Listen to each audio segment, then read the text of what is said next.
Hello everyone, and welcome to this webinar on the Nordic Grid Development Perspective 2021, or in short, the NGDP.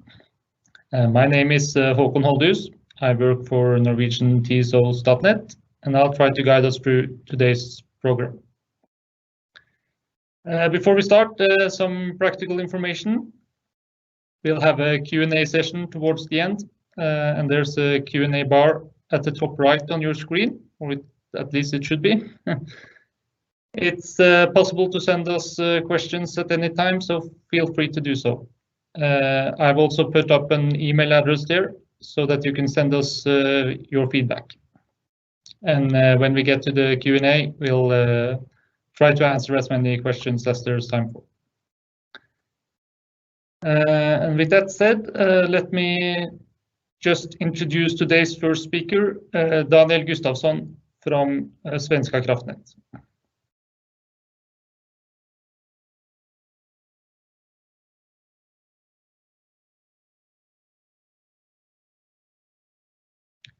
Daniel, I think you're muted.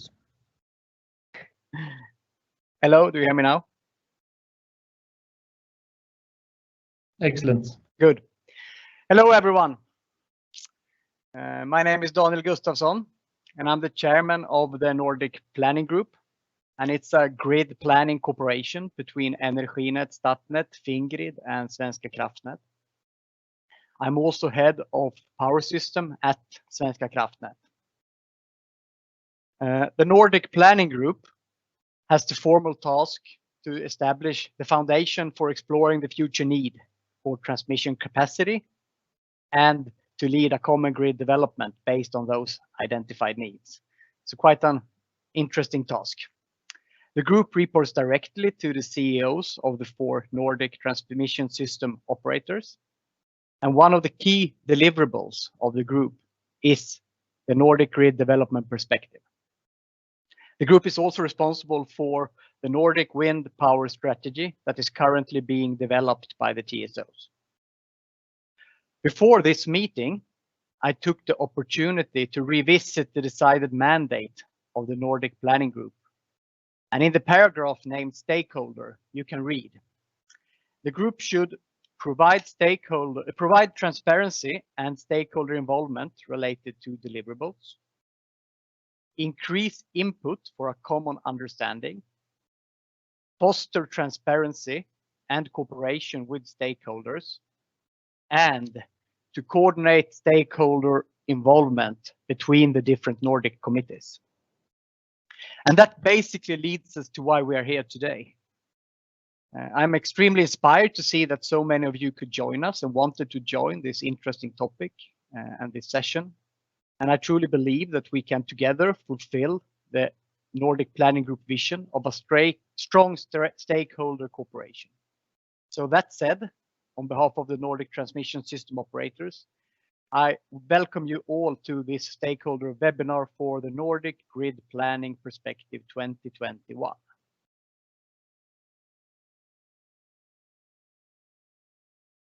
As you all know, the world is getting more and more aware of the climate and the challenges ahead. Almost all political agendas are focusing on this topic. Some people say that the pace for mitigating a global climate change is too slow. Some people do not believe in a climate change at all. Looking out the window today, I guess it's the same or similar in all Nordic countries. It's cold. It's maybe clear. We have a price of about 50 to 75 euros per megawatt hour. It's quite similar in all areas in the Nordics. We have the nuclear power maxed out on about 10 gigawatts. The hydro, of course, show a very important role today. And we have 6 gigawatts of wind out of the installed base of around 17 gigawatts of onshore wind. All the Nordic countries have set ambitious goals to decarbonize. At the European level, the target is to be climate neutral by 2050. And the enabler for this is electrification. The transition to a green energy production and the electrification of energy consumption will require significant resources and investments. We will need new markets, technology development, flexibility, sector integration, new power lines, new station, and digitalization, amongst others. We need to be relentless and to focus on not letting our own interests hinder us, for us to enable Europe as the first climate neutral continent by 2050. So basically, what I want to say is that no one can do this alone, and we all need to work together to the same vision to be able to succeed in this challenge. Today, there is cooperation on many different levels, and each year the strategies are aligned more and more. At the European level, we have established several grid planning corporations in the NSOE. The 10-year network development plan is one way to find common scenarios and to have the holistic grid planning perspective. The Ncdp 2020 assessed over 100 transmission and storage projects, and over 1.7 million jobs is created by electricity infrastructure projects developed in the European Union. At the Baltic Sea level, we now take the next step in strengthening the cooperation even further. So in fact, tomorrow morning, I think it is, we have a kickoff of the Baltic Offshore Grid Initiative Coordination Group. So it will be a first meeting of many. And this group is a direct result of that the EU member states bordering the Baltic Sea signed the Baltic Sea Offshore Wind Joint Declaration of Intent on the September 30th last year, 2020. The cooperation started by the state's vision to have commonly planned wind production areas that would maximize the potential of wind as an energy source. In January this year, the transmission system operators with borders to the Baltic Sea signed a memorandum of understanding for the Baltic Offshore Grid Initiative. And that's what the kickoff is about tomorrow. With the signing of this MOU or memorandum of understanding, the TSOs have recognized that the Baltic Sea region has a potential to make significant contribution towards green energy policy goals by means of offshore wind development and cross-border electricity transmission. The Baltic Market Interconnection Plan, the BMIP, has analyzed the Baltic Sea potential that exceeds over 90 gigawatts and 325 terawatt hours per year of energy production. And we truly believe that the carbon neutral society in the future can be enabled with closer cross-border cooperation, increased information exchange and knowledge exchange, and further joint studies for a possible offshore grid in the future. This will require political support from the European Commission and the governments in the member states, but it will also develop further technology development. In the Nordics, the Nordic countries have very ambitious climate goals, and the electricity system is the key infrastructure to achieve these goals. Currently, the electricity system is undergoing a major change as the electricity generation is rapidly decarbonizing and simultaneously becoming more and more variable and dependent to the weather conditions. The system does not only need to transfer the energy where it is going to be consumed, but it must also work every single day. It needs to be stable.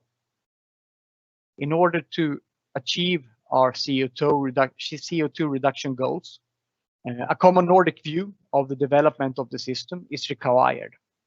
And this is to be able to understand the need, characteristics, and interdependencies in this future system that we will have. In the Nordic Grid Development Perspective report, the report that we're here for today, will communicate this common Nordic view on the development of the future system. And in the work, we will investigate the future system needs. On the national level, we are very similar in the Nordics, but we also have very different starting points and conditions. We need to adapt to different legislation, different political agendas.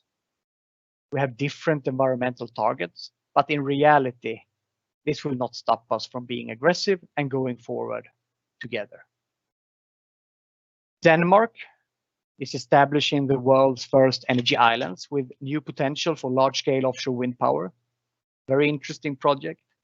The two energy islands located in the North Sea and in the Baltic Sea aims to be completed 2030 and will supply about 5 gigawatts of power. And from these projects, we all in the Nordic cooperation will contribute, learn and share knowledge. Finland have ambitious plans to integrate onshore wind into the energy system and has almost 70 gigawatts of connection inquiries. And 70 gigawatts, that's huge, huge amount. In Norway, there's a pause in the onshore wind power due to opposition and new licensing processes. But there is a very dedicated focus on the offshore wind development, from which we all can learn and share knowledge from. Sweden have more than 40 gigawatts of wind inquiries for offshore wind and 30 gigawatts of onshore wind inquiries. And since last week in Sweden, there is a new proposal from the government that is released for comments with the aim to give Svenska Kraftnät the task to extend the transmission grid offshore. So very interesting times to come. All the Nordic countries, as you all know, plan for major investments to handle these electrification needs. And to succeed in the task to fulfill the national goals and the European goals, cooperation is the key. And we need to always focus on the common strengths and opportunities. We all, transmission system operators and you as stakeholders, need to work together. We need to share knowledge and we need to drive innovation.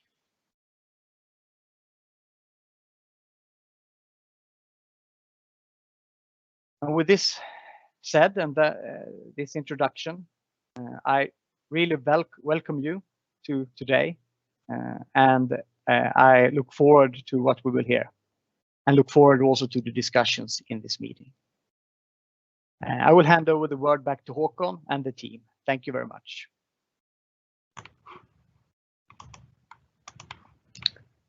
Thank you, Daniel, for providing us with that context. Just a quick reminder that you can pose your questions in the Q&A feed. Next up, we have Janne Seppänen from Fingrid, and he'll go a little more into the specifics on the 2021 NGDP. Janne? All right, thank you very much, Håkon. My name is Janne Seppänen and I work for Fingrid in the strategic grid planning unit of the company, but I'm also the project manager of the NGDP Nordic Grid Development Perspective 2021 project. And I have heard that we have almost 200 people on the call today, so thank you very much for everybody for your interest towards our Nordic collaboration work. So in my presentation, I'm going to go through the Nordic Grid Development Perspective project, what we are going to do in the project, what is the background, what is the scope, what is the timeline, what kind of process we will have. And let's start from the background. So the Nordic Grid Development Perspective is requested by the Nordic Council of Ministers, and the report is published every second year. So that's why we, the Nordic TSOs, come together and collaborate every second year to make this NGDP report.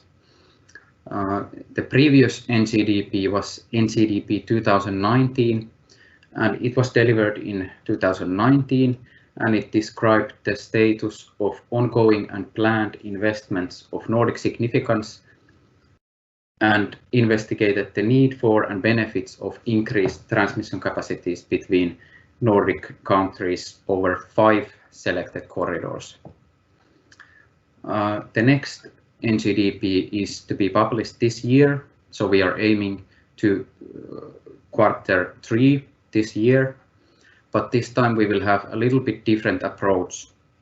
So we are not planning to present a technical grid development plan in purely traditional sense. I think there are several grid development plans available from the national TSOs, but our aim is more higher level. We present a common Nordic view on selected topics. So that's why this time we call the NGDP 2021 Nordic Grid Development Perspective instead of a plan. So a lot has already changed since the NGDP 2019. Here on the slide you can see the demand in the Nordic countries in the scenario of the NGDP 2019 compared with our new scenario in NGDP 2021. You can also see on the right hand side the wind production capacity in the Nordic countries, comparison of NGDP 2019 and 2021. And when we look at the demand firstly, we can see that in NGDP 2019 we had 430 terawatt hours for the year 2030 and 480 terawatt hours for the year 2040. But when we look at our new scenario, we have already 525 terawatt hours of Nordic consumption in 2030 and even 650 in 2040. So electrification, ambitious climate goals, power to X, a lot of things has happened in a previous couple of years. And that's why we need to make also new updated scenarios. Also, when we look at the wind production capacity in NGDP 2019, we had 30 gigawatts by 2030 and 50 by 2040. Now we have already 60 in 2030 and 80 gigawatts in 2040.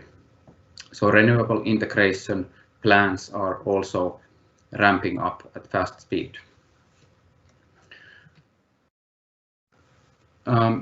So on this slide you can see the scope of our NGDP project.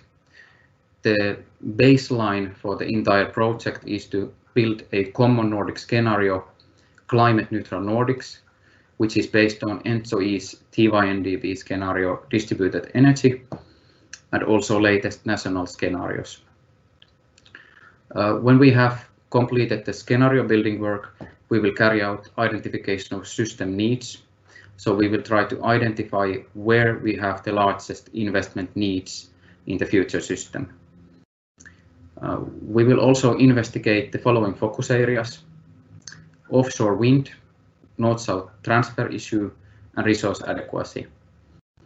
And in the final report, we will also summarize national planned and ongoing grid projects of Nordic interest and also give short updates or refresh the status of the corridors from the previous NGDP.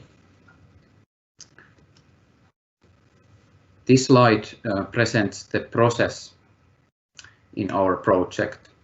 So the main process consists of building the scenario where we are almost finished. So as soon as we get the feedback from you, the stakeholders, and have incorporated the feedback into our scenario, then we have finalized the scenario work and will move on to identification of system needs. And in identification of system needs, we will get the needs for the years 2030 and 2040. Then we also have these focus area studies, which I already mentioned before, offshore wind, north-south transfer and resource adequacy, which will be also, at least to some extent, based on our scenario work. And our entire project is based on a common Nordic scenario, which we call climate neutral Nordics. And this scenario is built for years 2030 and 2040. Here you can see the timeline of our project. So we started the project in Q3 last year, and now we are in the stakeholder webinar stage. And when we have received the feedback from the stakeholders and incorporated that into our scenario, then we will be able to finish the scenario work during Q1 this year. In Q2, we are aiming to finish the identification of system needs work and also the focus area work. And then in the third quarter of the year, we are aiming to finish the entire project, publish the report, and also have a stakeholder event or webinar where we can discuss and present the main findings and conclusions of our work. So a very important part of this project is to ask for feedback on our created common Nordic scenario. So we are requesting you, the stakeholders, to give us feedback to our scenario, especially related to these questions.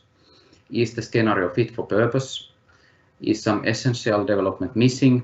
Is some development unnecessary? Is some technology emphasized too much? Is some technology emphasized too little?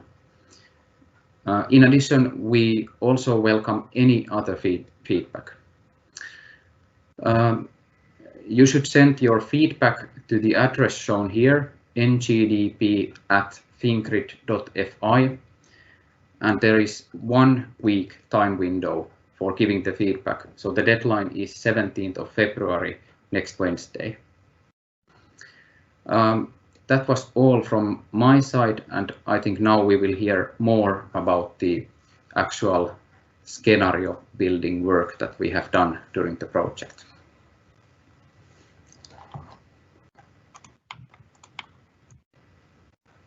Yes, thank you, Janne.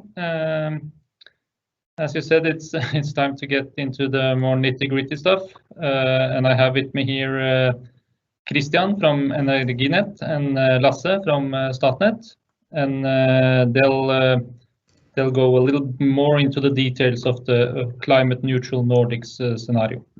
So if you please, Christian, go ahead. Thank you very much. I hope that you all see my screen. My name is Christian Bjørn, and I'm an energy analyst at Energinet, and I'll be presenting the scenario, Climate Neutral Nordics, that we have developed in our scenario group today, together with my colleague from Statnett, Lasse Christiansen. Our agenda for this presentation is that first we will go through the scenario storyline, the background of the scenario. Then we will dive a little bit into the European context of the scenario. So the Europe surrounding the Nordic region has quite a lot of impact, and we'll dive a little bit into that. And then we'll go on to the actual scenario, where we'll dive into some of our input parameters on demand, capacities for generation, and also a little bit of methodology, and our first draft results. You should all please be aware that the results that we show here is so far draft results, and might change a little bit over time. So please have that in mind. But first on the agenda is the background for the scenario Climate Neutral Nordics, which we'll dive a little bit into. So as Daniel already told us, all Nordics have this really ambitious climate goals and aim for climate neutrality of the whole scenario. And this big change in the energy system towards decarbonization requires a lot of new investments, both on the electricity production but also on the energy consumption side. And in order to get the system to be coherent and well functioning, we then, in this climate neutral Nordics scenario, try to investigate the impacts this new scenario will have on the transmission needs of the Nordic transmission system. Therefore, we have built this climate neutral Nordics that fulfills these climate ambitions with the aim of investigating transmission needs for the years 2030 and 2040.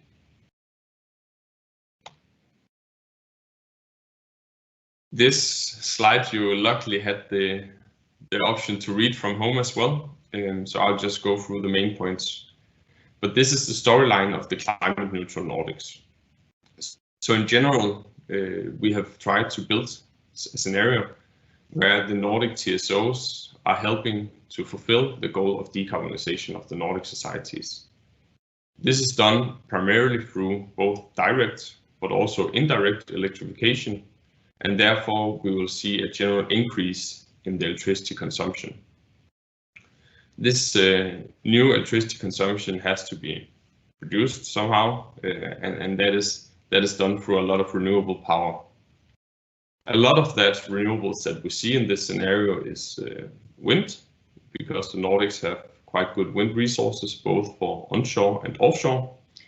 But we also expect some PV development.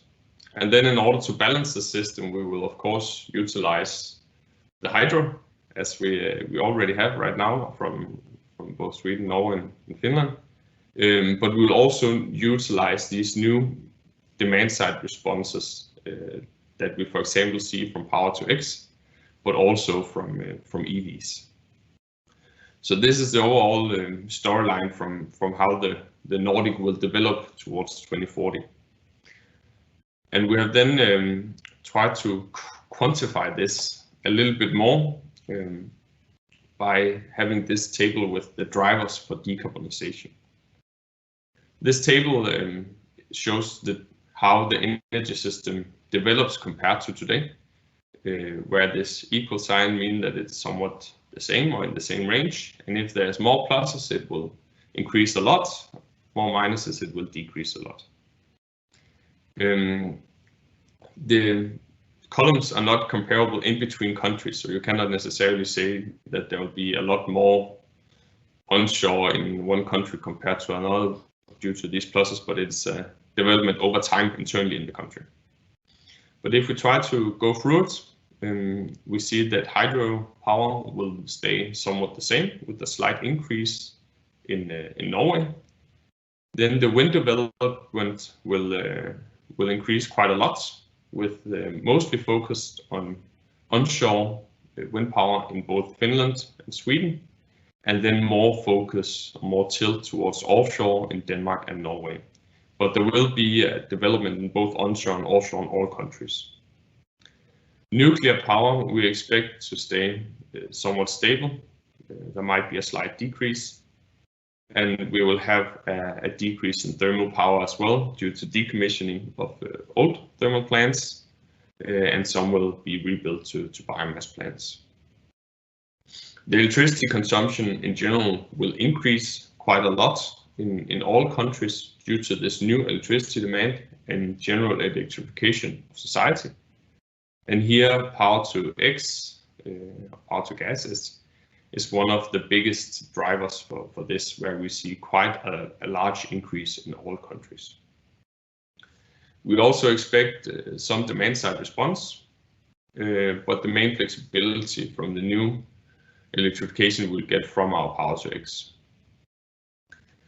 The electricity balance in the system is somewhat balanced, but tilted a little bit towards export in the future in both Sweden and Norway, and a little bit more tilted toward export in Denmark. And that is simply for Denmark the way that we account for the energy islands right now. That's the reason for the big export. As Daniel already pointed out for us, we have these really ambitious decarbonization years for both the electricity sector and society, where the electricity sector is to be decarbonized in between 2030 and 2040. which will be reflected in this scenario, and the general society will be decarbonized by 2035 up to 2050. So now that we know the Nordic system, we are, or the overall storyline of the climate neutral Nordic scenarios, it's time to dive a little bit deeper into this European scenario. It is so that the development of the European energy system is extremely important for how the Nordic energy system will operate. So the prices set in the continent will have a big impact on how the Nordic operate, and therefore it is really important for us also to put focus on what a European scenario we use, because that is the context the Nordic will develop in. We use the Ncdp 20, which was published last year for our European frame. In the Ncdp 20, there is these three scenarios: national trends, distributed energy, and global ambition. Where national trends is the policy scenario, so based on national policies at the time when national trends was developed, so back in 2018. Distributed energy and global ambition is the top-down scenarios that will actually deliver on carbon neutrality by 2050 and is in line with the Paris Agreement. There are some slight differences in how they will develop on decarbonized society in between the two, and we have chosen to use distributed energy as the frame or the European scenario in which the Nordic will develop.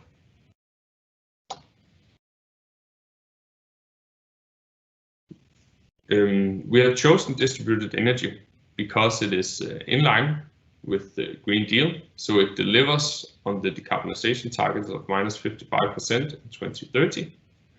Also, when we take a closer look on distributed energy, it's also somewhat in line with the new European hydrogen strategies and offshore wind strategies that is developed after the publication of the scenario. So for example, if we look into the hydrogen strategy, there's a goal of having in the range of 40 gigawatts electrolyzers in 2030, which distributed energy has. And for offshore wind, there's also a development that points towards the 300 gigawatts in 2050.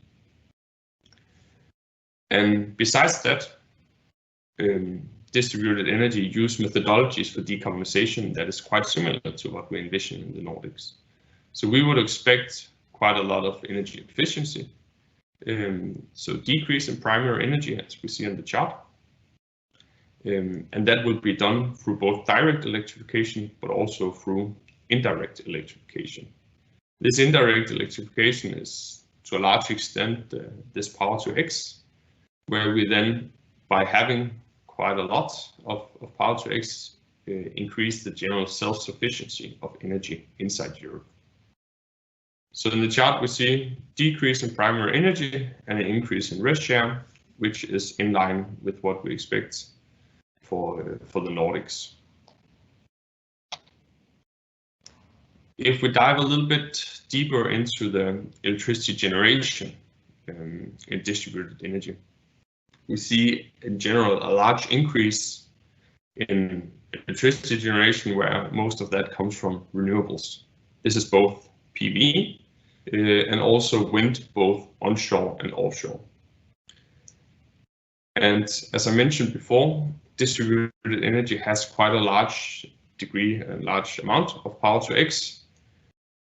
And that new demand for electricity in electrolyzers is then fed by dedicated renewables in the Ncdp. So the blocks here that we see on top from the Ncdp electricity generation, that is boxed in purple, is the dedicated RES that was built in the Ncdp scenario in order to feed electrolyzers.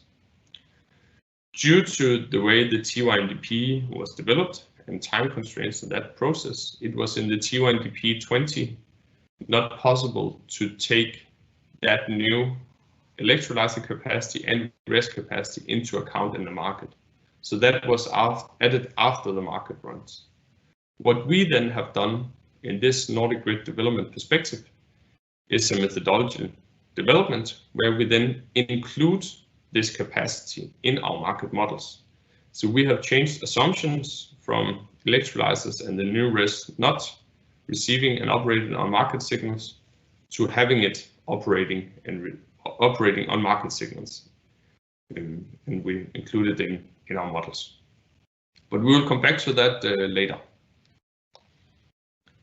So this is the European framework in which the Nordic will develop. So when we assume that the Nordic will actually succeed in that decarbonization, we also in this NGDP has an assumption that Europe will succeed as well. And now it's time to dive a little bit deeper into our Nordic scenario, climate neutral Nordics that we have developed. First, we will go a little bit into the demand side, then into some methodology development from the Power to X, and then Lasse will take over with some of the generation capacities and our draft results. In general, we see quite a large increase in electricity demand. And this is this general electrification of society that then drives the demand growth in the Nordics. And overall, when we see the chart here on the top on the right, we see an increase from in the range of 400 terawatt hours up to around 660 terawatt hours in 2040, which is a 65% increase in demand. This is quite a large jump and a large development compared to also our last NGDP. So a lot has changed in the last couple of years, and we're starting to see the world with new perspective. If we dive a little bit into the subsectors of the electricity demand here on the bottom, we see that the general consumption or classic consumption remains quite stable from 2020 towards 2040.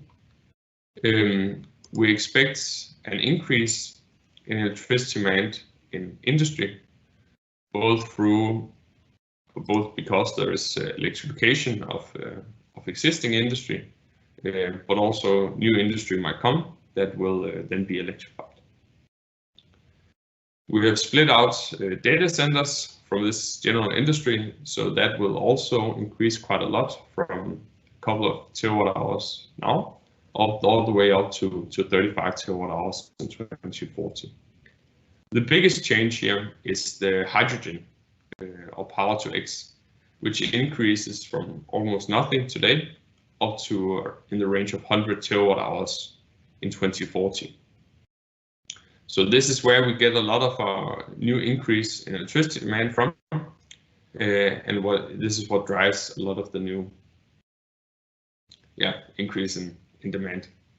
Transport will also be electrified, and we see an increase from the range of 3 terawatt hours up to in the range of 50 terawatt hours in 2040. And then all this new demand, how will that operate? We believe that a lot of this new consumption will be more flexible in the future, but exactly how it will be flexible is still uncertain to us. If we dive a little bit into it, in general we think that a lot of the new consumption will disconnect when prices become really high. If your business model is really dependent on electricity consumption, it is bad when prices are high, so it might be beneficial to disconnect. And this means that you will utilize a lot of the lower prices, which coincides with when there is a lot of renewables in the system. When we dive into, for example, general consumption, we might see an increase in the flexibility, but we don't expect the volume to be that large. In general, we still expect a high willingness to pay and relatively inelastic demand. Power-intensive industry might offer some flexibility where they can disconnect at really high prices, but we don't see the majority of our flexibility in the future coming from here. Where we then see a lot of our flexibility coming from potentially is this power to X hydrogen production, where we assume in our modeling that it will avoid the high prices, so disconnect at certain prices, and then run at lower prices. And the ability for the new electrolyzers, power to X plants to be flexible is extremely dependent on what will happen with hydrogen storage, for example, or if there will come a hydrogen grid, which is still really uncertain. And also the operation of an electrolyzer is dependent on if the plant has alternative energy sources. So if you can run on blue hydrogen, then you can have an alternative for your green hydrogen, and can switch back and forth depending on prices. Again, it's quite uncertain for us how this will develop, and some of this we'll try to take into account in our modeling, for example, the power to X, and some will be analyzed more afterwards. Yes, and now we dive a little bit into the power to X of the electrolyzers. As I mentioned before, we try to include power to X electrolyzers in our scenario and in our modeling. On this slide, we see the capacities for electrolyzers in the Nordics and how it will develop from 2030 up to 2040. Right now, we don't have that much electrolysis capacity in the north, and the projects there is in the couple of megawatts. It will during the 20s here, and we already see project plans up in the tens of megawatts. And towards 2030, we'll have the gigawatt scale power to X. So for example, in Denmark, we'll develop from 1 to 3 gigawatts from 2030 to 40. Norway will go somewhat from 400 to 1,000 megawatts. Sweden, we have an electrolyzer capacity from in the range of 3.5 gigawatts to 12.5, and Finland will increase quite a lot from the 400 in 2030 up to 6.4 in 2040. So in total, it is a big development in electrolyzer capacity, both from now to 2030, where we see around 5 gigawatts of capacity, but especially towards 2040, where we see the perspective all the way up to 23 gigawatts. And now I want to dive a little bit into the modeling. So what did we actually do when we say that we did a methodology development compared to the T1DP? And hopefully this chart will explain how we did it. In the T1DP, there was done just the normal electricity market run and the electricity market modeling, and then the additional renewables and the electrolyzer capacities was done separate from that. In this Nordic grid development perspective, we have included that in the model through this interconnector line that we put up here, the overhead line, which is just a visual way representation of actually including it in the market model.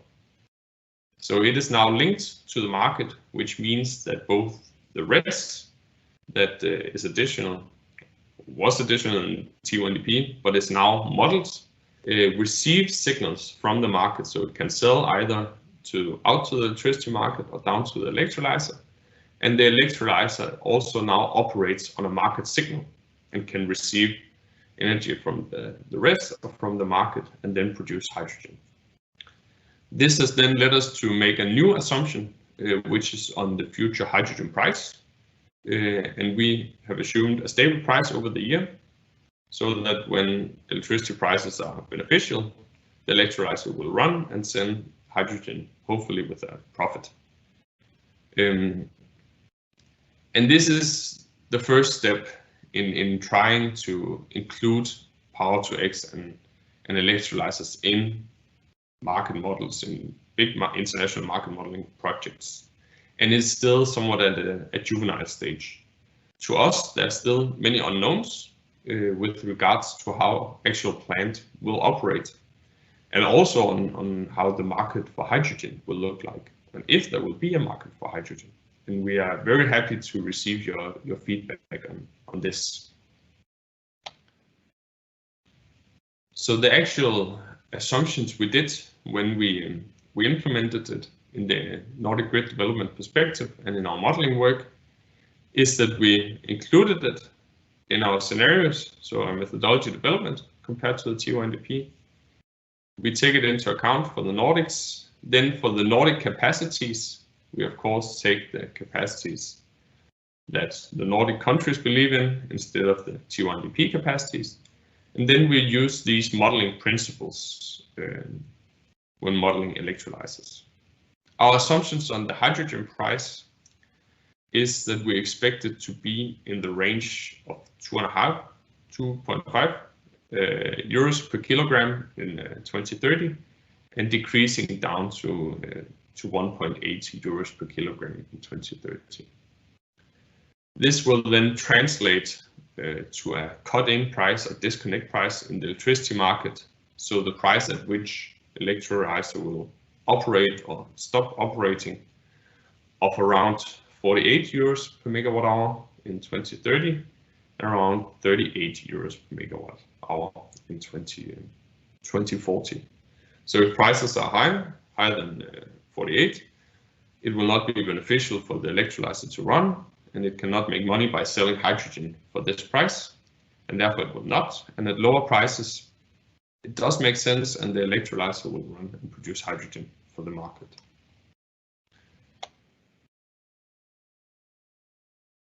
And jumped a little bit too far here. There are still, as I said many times, I think, a lot of open questions with regards to Power-to-X modeling. And we would like to ask all of you some of these questions as well. And we'd really love to receive your feedback and input on this. We have two examples of price duration curves down here that shows that Power-to-X has really a large impact on the future electricity prices. And when we see a large impact on electricity prices, we see a large impact on the profitability of both consumers and producers, but also the benefits of building new interconnectors. And therefore it is important for us that we try to take this into account in the best way possible. So there's some open question: how will Power-to-X reduce the lower price levels? So there's this mutual benefit from build out of RES and electrolyzers or Power-to-X, where the new demand from, for example, Power-to-X will eat up some of the low price hours, which then make new RES profitable.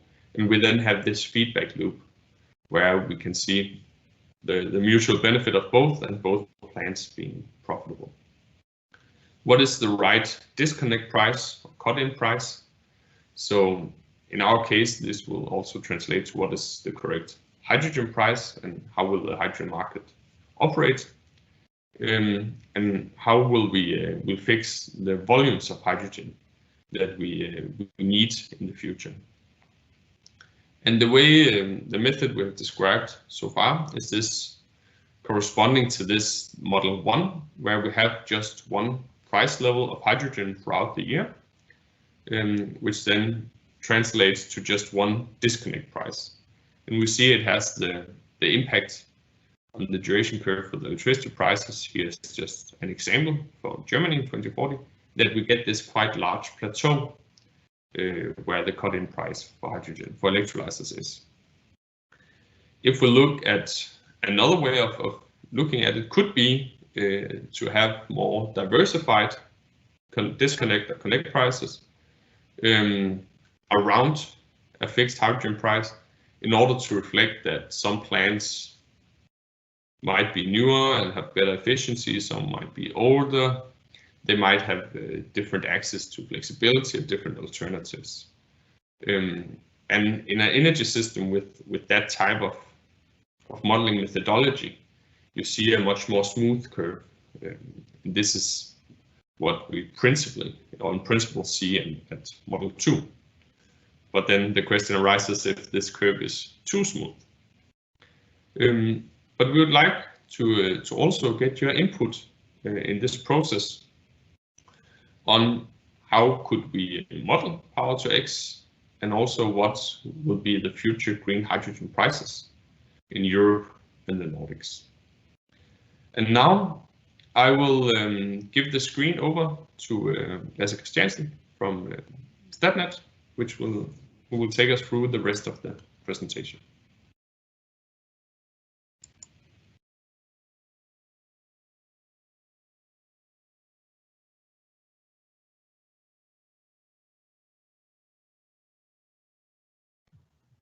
Lasse, I think you're muted. No, I'm not. Kristin, can you? Next one. Yes. Hello, everybody. My name is Lasse Christiansen from Statnett. We see that the total production growth in the Nordic of renewable is increasing from about 75 gigawatts today to almost 175 gigawatts in 2040. That's more than double the capacity. It's a large amount, and it's of course also high uncertainty here. Some can be realized in before 2040, for example, than in 2030 instead of 2040. It will depend on the market development, the politics, and of course the cost of technology. If we go in the details there, we see that we expect some expansion of hydropower in Norway. When it comes to onshore wind, it's a continued development in the northern part of Sweden, and mostly northern part of Sweden and in Finland. And it also doubles the capacity towards 2040. Offshore wind expand in all countries, but yeah, mostly in the southern part of Sweden and Energy Island in Denmark, and also in Finland. When it comes to PV, we have development in all countries, but it's mainly in the southern part of Sweden and in Denmark in our scenario. Yes. See that the thermal capacity decreasing from about 27 gigawatts today to almost 20 gigawatts in 2040. And that's mainly due to the phase out of fossil fuels. We see that the nuclear power is being stable in our scenario. Yeah, and also the bio and waste production also is stable, I would say.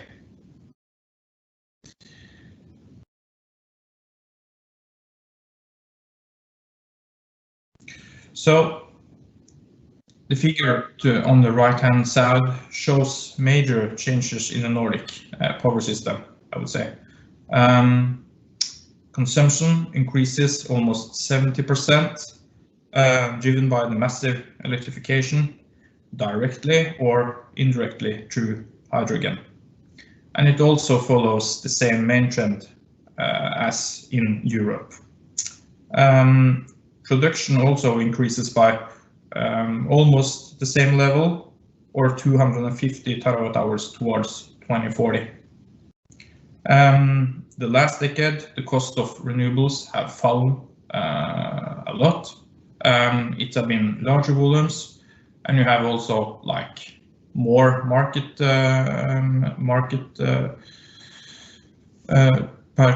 participants, and of course increased competition that have pushed down the prices a lot through the whole value chain of renewables. In addition, we also have more clearer political goals that have also helped to mitigate the economical risk. Yeah. And of course, there's an uncertainty here. When we see that we have the highest power surplus in 2030, but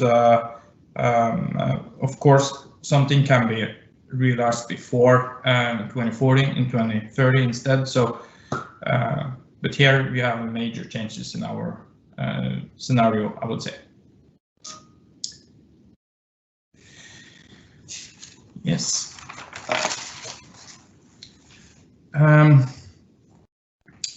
To handle a transition to a power system with much more unregulated and variable production, there must be something that can balance the fluctuations between high and low residual load. With that means that consumption that is not covered by wind and solar, that has to be covered by thermal or other flexibility. And of course, when a larger part of the production capacity in the Nordic comes from wind and solar, there will be periods with scarcity in the system, where there is low contribution from renewables, and this can trigger more flexible demand or investment in peakers like hydrogen, for example. So we assume that a large share of the new consumption is flexible, like Power-to-X. And also this is one of the most important contribution to balance the system, that new consumption adapt to production to a larger extent than today. And also that some consumption categories have an inherent flexibility, which their profitability and their business model depends on adapt to the power prices. For example, utilizing the low power prices or avoid the highest prices, as also Christian mentioned. Yes. So in 2030, there is already a large amount of renewable in our scenario, and the Nordic system is almost completely fossil free here. Yeah, and in 2040, the difference between 2030 and 2040 here is that in 2040 we have an additional increasing in renewables, and the system is of course almost fossil free here in the Nordic. So the generation is mainly based on renewables like wind, solar, hydro and nuclear power. Yes.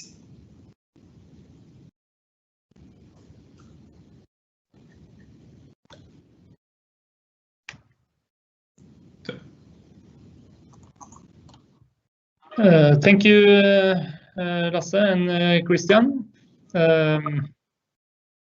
It's now time to try to answer some of your questions. We have received quite a few, and also we have received feedback, and we're very grateful for that. As I mentioned in the beginning, there might not be time to answer all the questions you sent in. However, we'll take them into account and also try to publish some answers to relevant questions along with the recording at Fingrid's homepage after this event. And with that said, I'll just start, and I'll read at least most of the questions for the benefit of the recording of this event.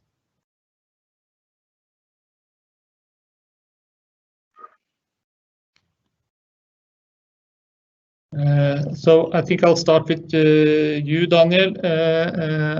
We have received a question from someone called Domenico. He says Sweden is split in price zones, and on top of this, the TSO is charging higher fees in the north to finance future proper interconnection. And he says that this situation is very specific to Sweden, with a sort of double whammy effect on northern generators.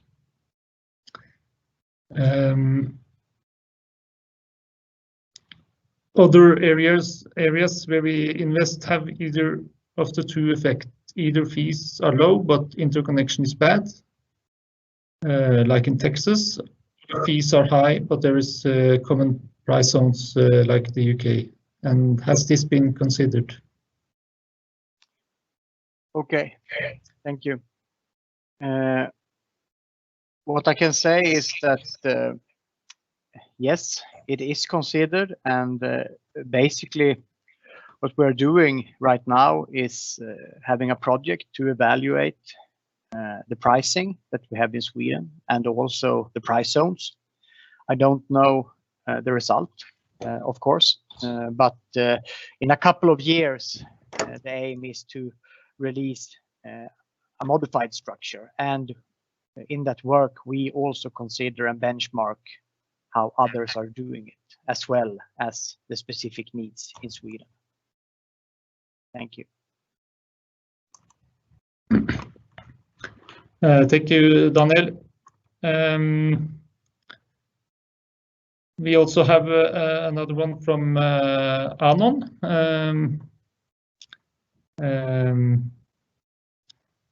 I think maybe this one goes to you, Esa. Why has the need increased so much? Is it because of policy decisions, or is it due to changes in the market? And when the assumptions changes so significantly in 2 years, how do you handle this in the context that your report is published a year after the analysis begins?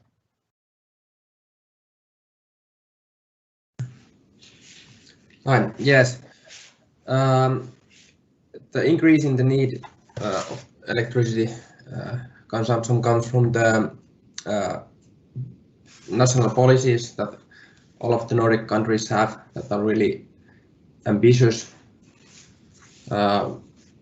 towards the climate neutrality, and this is a big change since the previous NGDP. And of course, we try to take all of the changes that are coming now at this phase into account when we are doing the scenario work. But in our beliefs, these changes that we have at the moment in the scenarios are really high enough for us to cover the needs for climate neutrality for the electricity system. Thanks. Thank you, Esa. I think I'll just stay with you. We have another question regarding wind. How will needed power be produced when there's no or low power produced by wind? This taking EU initiatives regarding hydro and nuclear being regarded as not sustainable into the consideration. This might partly be out of scope for the NGDP, but the technical consequences must be estimated to create an accurate NGDP. Do you care to comment on that? Yeah, thank you for the question. As Janne also mentioned earlier, adequacy will be one topic of study in the NGDP. So this is truly a question that we are interested in and a part of the future analysis. Yes, and we expect that the market and the prices in the market will be how do you say they will define the production capacities in the market. So for example, we assume that there will be more opportunities for demand side responses and for example hydrogen peakers and so on, and that will cover this low wind situation. Of course, also new energy storage solutions. And also, there was one question about the carbon capture and storage. Are we thinking about it? Well, yes, of course, it could also be a part of the puzzle when we are solving these adequacy issues. Yeah, perhaps as I'll just read the question. What about thermal generation with carbon capture and storage? If in the future there will be less controllable generation than today, maybe less nuclear, less thermal, and a large increase in load, maybe CCS would be a good alternative. Yes, of course. It could be one of the solutions in the puzzle that is solving the adequacy issues when there is a lot of renewable, uncontrollable energy production in the system. But as said, we believe that the market will drive the right kind of production capacity and the right kind of flexibility and storages to the system. Thank you, Esa. We've also received or like a feedback from Anders Pleidrup Humøller. He says that the TSO's Nordic scenario forecast for solar seems too pessimistic. For southern Scandinavia, PV may reach grid parity soon. In the downward trend for batteries, and the downward trend for batteries also continues.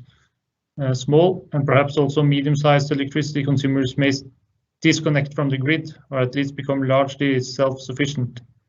This can turn the whole electricity supply business upside down and make all current scenarios obsolete. Maybe you, Janne, care to comment on that? Yes, thank you for the feedback. I would encourage you to send this feedback to Ncdp at fingrid.fi when we collect the feedback. But I think this is a valuable feedback, and I would say that this PV and disconnecting of customers is one uncertainty in our scenario. It's one parameter that we could look into. At the moment, we haven't looked into that very closely. At least that's my understanding. But I would encourage you to send the feedback to Ncdp at fingrid.fi. Yes, thank you, Janne. Moving on, we have a couple of questions about Power-to-X. Just hold on, so I'll find it in the bar. I think perhaps Christian, you can comment on this. First one is from Diana. Do any of the Nordic TSOs take part in Power-to-X pilot projects? In what stages are the current Power-to-X projects in the Nordic countries? Yes, I can answer that, at least on behalf of Denmark. Here in Energinet do take part in some pilot projects on Power-to-X in different types of the value chain. So we, for example, take part of the Green Lab Skill project, where there is this closed energy symbiotic system with a lot of different value flows, where flexible hydrogen production is one of them. Also high-res with electrolysis on the oil refinery in Fredericia, or high synergy, and high-res in Avedøre at the power plant in Copenhagen. So we do take part of projects within the Power-to-X value chain, but in order to understand how they operate and will operate in the future. We do not expect in any way to own or operate any Power-to-X plants. But it's important for us to understand how they operate so that we can build the grid for them in the sufficient way.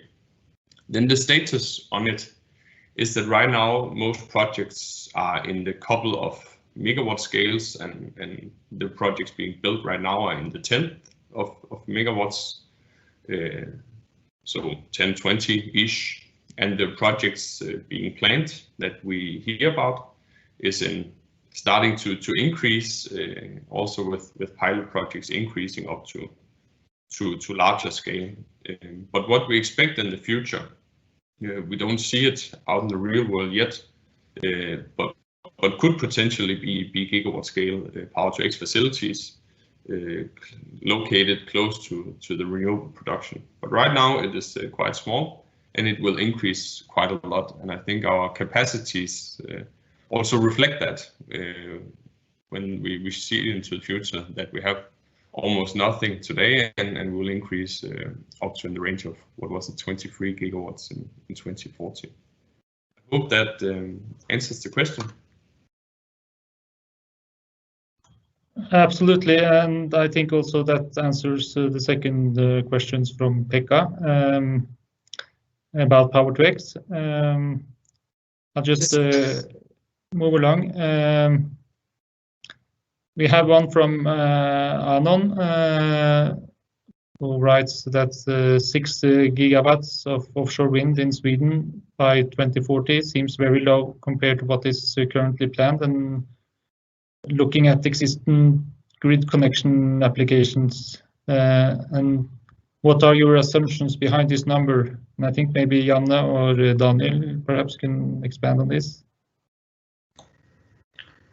Yeah, I can maybe shortly try to answer. So this Swedish new proposal for the regulation, I think, happened just a few days ago. So the scenario work, we couldn't include that yet in the scenario work, but nevertheless, I think this is a important comment. And if you think that we have too low number of offshore wind in Sweden, then I would encourage you to write us a feedback in NGDP at fincrit.fi. Thank you. Then this question from Luisa. I think it's perhaps best that you, Daniel, answer it. She writes, what is your view on the impact of the current EU taxonomy on the position and development of hydropower in the Nordics? What is your view on the downward pressure on tariffs for Nordic distribution companies in the light of the accelerated electrification assumptions and subsequent increase in investment needs?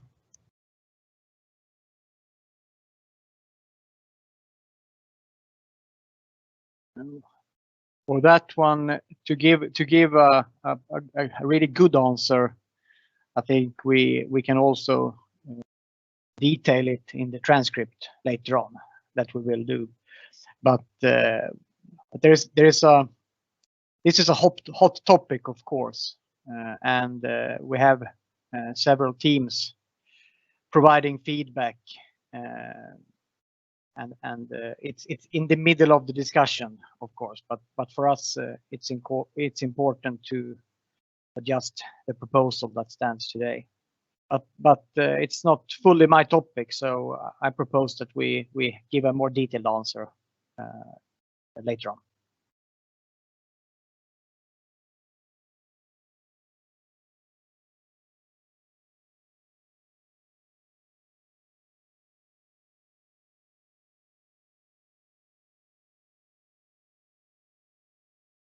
Håkon, you are muted. I'm sorry. Thank you, Daniel. That would be a good solution, I guess. We have another question about Power-to-X. Maybe Christian, you can answer this.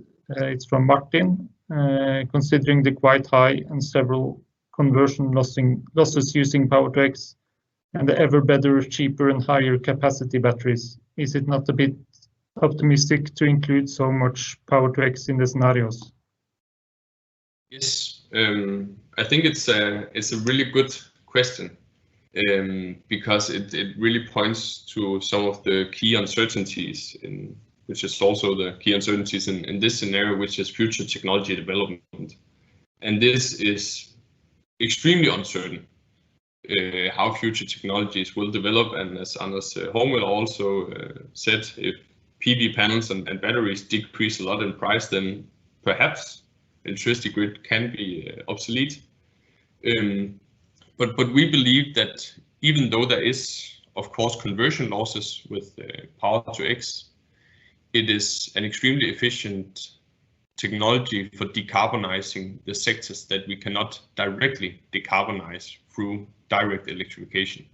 So, for example, most of personal transportation, personal mobility, will most easily be decarbonized by EVs, and here it doesn't necessarily make sense to make synthetic fuels or a lot of personal hydrogen vehicles that will run on power to X, because you have, as you state, conversion losses both in order to produce hydrogen and back to produce energy you can use for driving your car. But for indirect electrification and pushing renewables into the very hard to abate sectors, so for example, iron and steel production that Pekka pointed at and at her question, here we see a clear potential for power to X and also for heavy duty transport.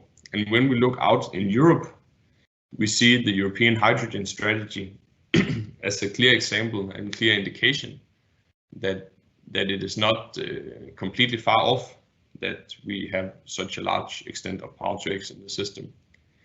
And with this scenario and the large focus on power to X, we believe that the Nordics is in a quite unique position to be the first region to really scale up this technology and deliver green hydrogen for both for the Nordic societies, but also for the rest of Europe.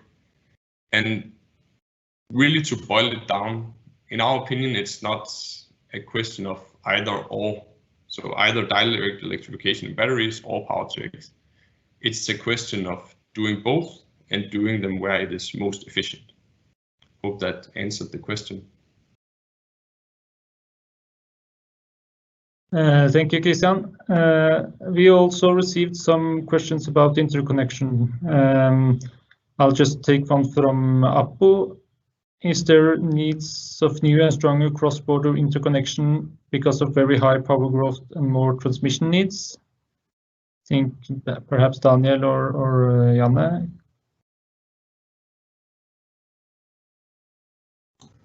Yeah, I can take it. So what we will do in this NGDP work is that we will study the identification of system needs, where we will be able to identify where in the system we have the highest needs for capacity increase. So it can be between the Nordic countries or between price areas inside the Nordic countries. That would be in the scope of our analysis. And I think then external connections to other countries, that would be more something that would be studied in Ensoe's TY-NDP work, for example. Thank you. And then we have another one from Anon with regards to offshore wind. And the person writes, as you mentioned, the European Commission estimates that 300 gigawatts offshore wind will be needed by 2050 to reach the Union's climate targets. In the Commission's proposal for the revised T&E regulation, they ask that it should be agreed by July 2022 how much offshore is to be deployed per sea basin, and then by 2030, 2040, 2050. Do you see 14 and 26 gigawatt by 2030 as enough to contribute to reaching this target? And how are you working together with the other Baltic Sea states to ensure that the needed capacity in the Baltic Seas is enabled to reach 300 gigawatts? Perhaps one of you will share some insights on that. Christian? Yes. First of all, it's a big question with how the actual EU strategy will be developed and fixed, and it is of course also still unknown for us.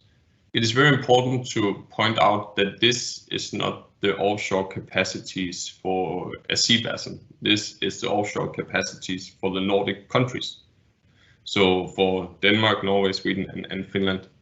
And of course, this will not nowhere nearly be enough to decarbonize the whole of Europe.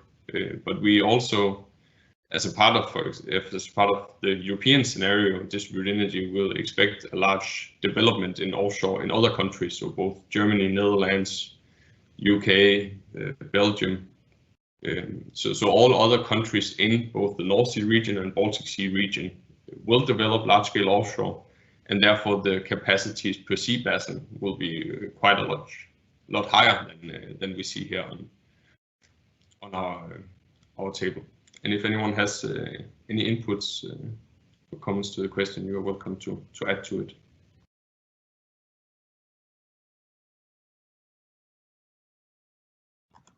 I guess not. I think we'll do one or two more questions, and then we'll wrap things up. We have one from Fleming. How does this scenario affect the ancillary service markets? Is there anyone who would like to comment on that?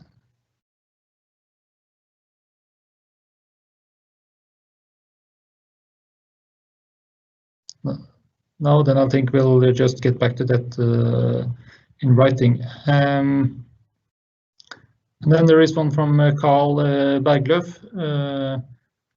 He asks us to please comment on the reduced nuclear power capacity in Sweden. The reduction is not in line with current production plans. Perhaps Janne, you can say something about that, or even Anders. Yes, Anders Nilsberg, Svenska Kraftnät. We are basing the nuclear capacity for Sweden on an assumed 60-year technical lifetime. And I'm quite aware that there are discussions on possible lifetime expansion, but so far 60 years is what has been published as far as I know. And we will probably also do some sensitivity analysis of the remaining, or the total amount of the nuclear capacity. Thank you. Thank you, Anders. There are a lot of questions we haven't gotten to yet. And as I said before we started, we will try to get back to them in writing and publish it along with the recording. But thank you all for questions and feedback. That is exactly what we're looking for with this webinar. So before Janne wraps things up, I'll post a link to a survey where you can rate this webinar, and we would greatly appreciate if you can find the time to do so. So then, Janne, I'll leave it to you to close things up from our side. All right, thank you, Håkon. So we have heard today very interesting discussion and very interesting presentations from Nordic collaboration in general about NGDP project, and then our main presentation was about the climate neutral Nordics scenario. And we also had a lot of discussion, a lot of questions. Thank you everybody for being active, and we have answered some of the questions but didn't have time to answer all the questions. We will take out the transcript of the questions after the webinar, and then we will publish in writing the answers to those questions that were left unanswered today. and at least we will do it at Fingrid's website, so you should keep an eye out for that. So we are starting to close the webinar, but the discussion will still continue offline. So I would like to remind you to send your feedback on the climate neutral Nordics scenario. We are especially requesting the feedback for, is the scenario fit for purpose? Is some essential development missing? Is some development unnecessary? Is some technology emphasized too much? Or is some technology emphasized too little? But we also welcome any other feedback. And please remember to send your feedback by email ngdp@fingrid.fi by next Wednesday, 17th of February. And we would also like to hear you some feedback regarding our webinar so that we know what went well and what we should improve for the next time.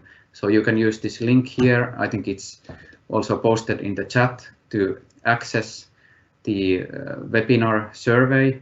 And there is also a QR code. So if you have a cell phone with you at the moment, you can just read the QR code and then you will access the webinar rating system. So at this point, thank you everybody for interesting discussion and good feedback, and have a nice continuation of the week. Goodbye.